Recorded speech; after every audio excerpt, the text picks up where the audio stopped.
जया जी हमारी सीनियर है, मुझे लगा था मेरे कल के व्यक्तित्व पे जो हमने पार्लियामेंट में बोला था, हमको जया जी आज समर्थन देंगी, क्योंकि ये फिल्म इंडस्ट्री में सारे लोग ड्रग्स नहीं करते हैं। मैं पहली बात तो क्लियर कर लूँ, लेकिन जो कुछ लोग कर रहे हैं या कुछ लोग इसके अंदर एक कार्टल भेज रहे हैं या पैडलर्स भेज रहे हैं, एक इतनी बड़ी सोची समझी साजिशन की largest film industry in the world, उसको प्लान करके कोई खत्म करना चाह रहा है। हम लोग जब 90s में आए थे तो ये सब फैशन नहीं था, जया जी जब आई थी तो नहीं था।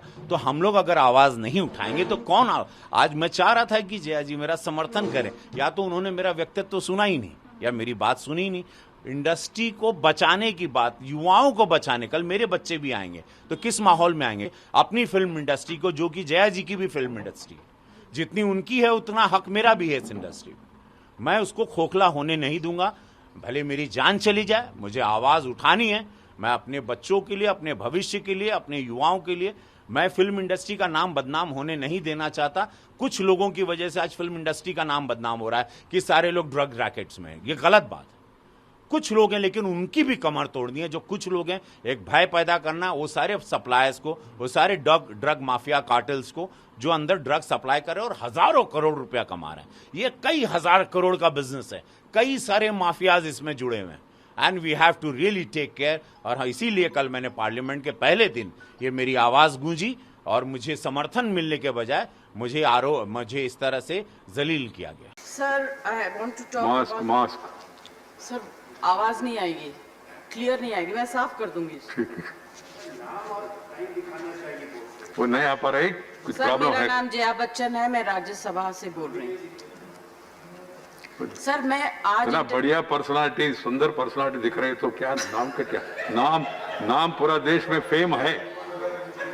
सर, बहुत बहुत शुक्रिया आपने जो कहा, मगर यही नाम जिसको डिफेम करने में आज लोग लगे हुए हैं, उसके बारे में चर्चा करना चाहती हूँ। सर, मेरा कहना ये है, entertainment industry in our country which provides direct employment every day to 5 lakh people and indirect employment to 5 million people. At a time when the financial situation is in a depressing state and employment is at the worst level, in order to divert the attention of the people, we are being used to be flogged by the social media and the government's non-support. Sir, people who have made their name in this film industry have called it a gutter. I completely disagree and I really disassociate, and I hope the government tells these people who have made their earning, name and fame in this industry to stop using such language. There are people in the entertainment industry who are some of the highest taxpayers. They are still being harassed. All kinds of promises are being made to entertainment industry, but never ever kept. Sir, I get very worked up and very emotional. I have too many things to say, but you're not giving me enough time and opportunity to speak. Sir, I think the government must stand by the entertainment industry, because the entertainment industry always comes forward to help the government in whatever good work that the government takes up. They come and speak for them, they support them. If there is a national calamity, they come forward, they give money, they give their services. I think that it is very, very important that the government must support this industry and not kill it just because there are few people. You cannot tarnish the image of the entire industry. Right. This industry brings international name and recognition also, apart from the political people. I was really embarrassed and ashamed that yesterday one of our members in the Lok Sabha spoke, who is from the industry, against, I'm not taking a name, against the film industry. It's a shame. जिस थाली में खाते हैं उसमें छेद करते हैं, गलत बात है. I need the protection, the industry needs the protection and support of the government. Thank you. Thank you, Jay. मुझे शून्यकाल में बोलने का अवसर प्रदान करने के लिए मैं आपका आभार प्रकट करता हूं। आज मैं सदन का ध्यान अपने देश के एक बहुत बड़ी समस्या की तरफ दिलाना चाहता हूं।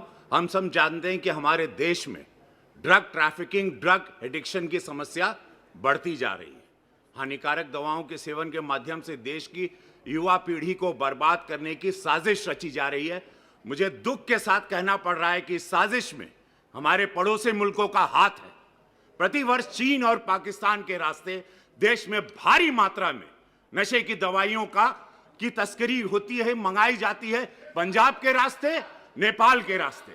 और नशे की दवाइयां हमारी फिल्म इंडस्ट्री में भी इसके एडिक्शन करवा दी। अरे सुनो यार, हमारी वो एडिक्शन आज हमारी सरकार ने कई लोगों को पकड़ा है, पकड़े जा रहे हैं। NCB is doing very good work.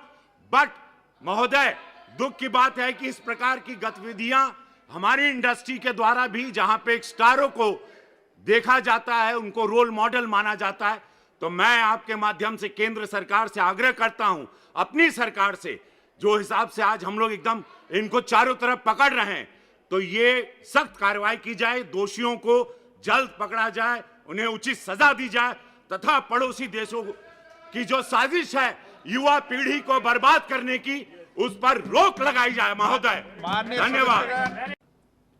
शुरू करो रवि किशन जी।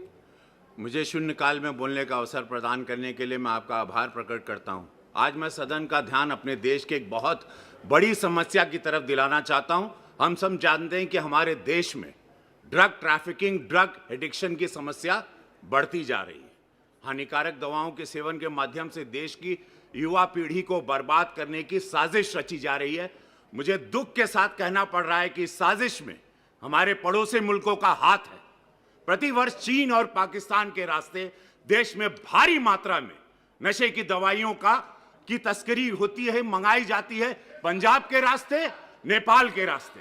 और नशे की दवाइयां हमारी फिल्म इंडस्ट्री में भी इसके एडिक्शन करवा दी। अरे सुनो यार, हमारी वो एडिक्शन आज हमारी सरकार ने कई लोगों को पकड़ा है, पकड़े जा रहे हैं। NCB is doing very good work.